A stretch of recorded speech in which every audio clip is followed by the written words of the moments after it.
Wilderness. Yeah, really? Is that what it's really called? Yes, it's called. Oh! I'll do a sheet. Sorry, what was it? Alright. Sing.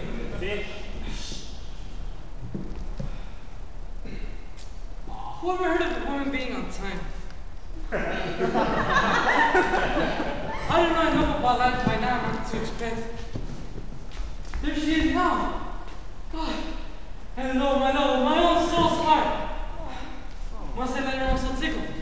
If women are too sure of you, they treat you like slaves. Aw, let her suffer for a change. Oh, Dick. Oh, hello. Is it 9 already?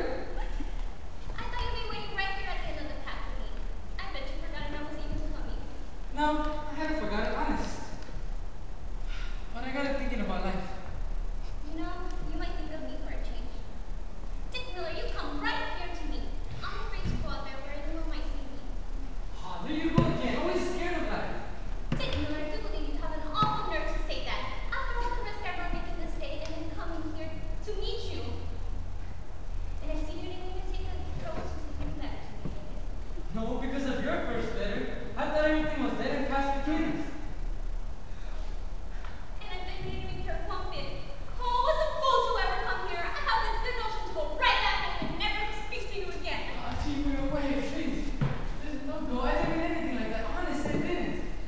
Gee, if you know how broken-hearted your first letter made me, and how gosh darn happy your second letter made me. I don't believe you. You gotta swear to me. I swear. Well then, alright, I believe you. So come out here and let's sit down in the book. Well, alright. Only, I can stay with you a few minutes. You can sit for a little longer, can't you? Please. Only a little while. But I gotta be home by 10 o'clock, pretending to be asleep. You have plenty of time before that. Dick, you have no idea what I've been to get here tonight. But it was exciting. I had to get all undressed and into bed, and then mock him up. And I pretended to be asleep, and then she went down again. And I got dressed in such a hurry. I must look aside, don't I? You do not. You look wonderful. And then I went down the stairs. Dick, you don't realize I've been punished for your sake. And you don't realize what I've been through. For sneaking up tonight and seeing the way I was in. And for what I did last night, what your letter made me do. What did my letter make you do? It's too long a story. And let the dead pass this fury. Only an innocent passing can tell you what I catch my pocket to hold of me. Tell me, begin at the beginning and tell me. Well, after your father left our place, I got holding up my pocket. Dick, you mustn't swear. And there's no word that can describe it. And on top of that, to touch your mean more, he gave me your letter. I'm sorry. I'm awful sorry. I'm really honest. I am. I thought you looked for me was dead. I said it and prayed about death. Finally, I made up my mind and killed myself. Dick, you didn't. I did too. If everyone I've had a cabbage princess around, you would have seen if I would have done it beautifully. I thought, when I'm dead, she'll be sorry. If you would ever had, I would have died too honest. I would. And then I thought to myself, what does it matter? She isn't worth that anyway. Well, that's a nice thing to say. Well, if you had known what was in the letter, you wouldn't have been worth it, would you? But I told you, Mom. So I said to myself, I'm through with women. They're all alike. I'm not. And I thought, what difference does it make what I do now? I might as well leave the paste and kills and drown my sorrows. You tell me what you did. After it was dark, I sneaked out once again, and I went to a low dive I know about. Dick Miller, I don't believe you ever. You can ask him at the Pleasant House, at the Pleasant Beach House if I didn't. They won't forgive me in a hurry. Well, that's an awful place. Process it ought to be closed down by the police. I said it was a dive, didn't I? It's a secret house of shame. They took me to a secret room behind the barroom. There wasn't anyone there but a Princeton senior I know. And you know, he belongs to Tiger Inn, and he's a fullback on the football team. And there were two chorus girls from New York with him. And they were all drinking champagne. Dick Miller, how can you even know I that? noticed one of the girls, the one that wasn't with him, staring at me. She had these strange looking eyes.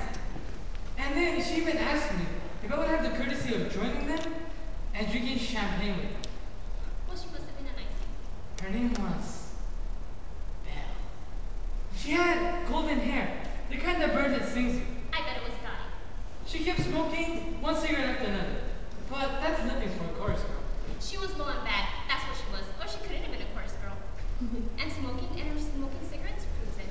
And then, what happened? Oh, we started drinking more champagne. And then I had a fight with the barkeep and I knocked him down because he insulted her.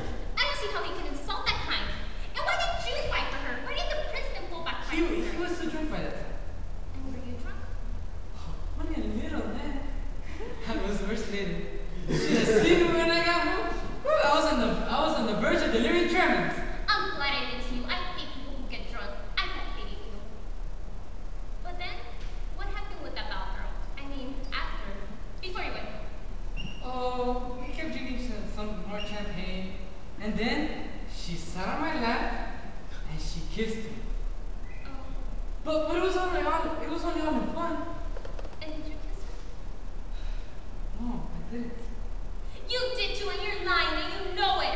And there I was at that time, lying in bed, not able to sleep, wondering how I was ever going to see you again. While you?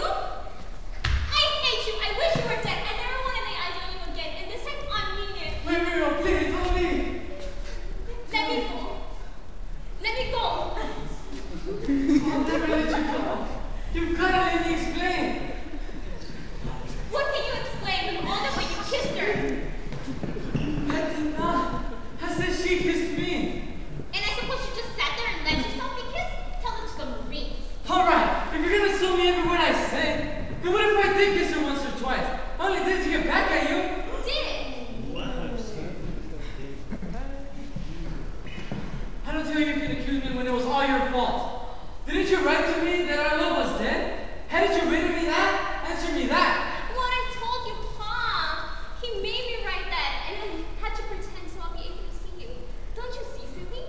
Still, I can see how you felt the way you did. And maybe I am to blame for that. But I'll forget it. If you promise me, if you swear to me, then you I didn't swear. that kind of I couldn't. I swear because I love you.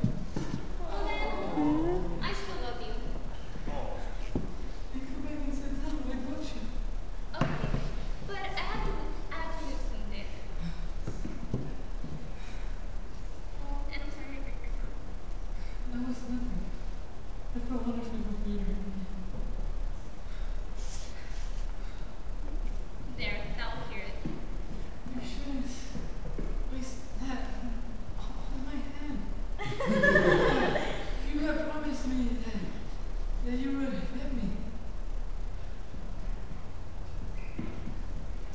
Would it wash off your kisses?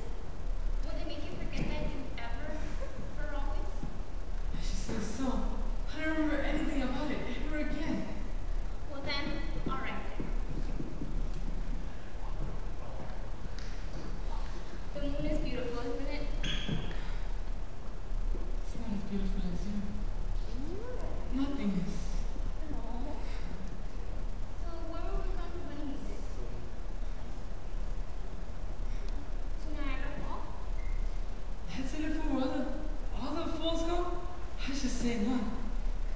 No. We'll go out to some far wonderful place. Somewhere on the long trail. The trail that never ends. On the road to Mandalay. That would be wonderful, wouldn't it? Francine,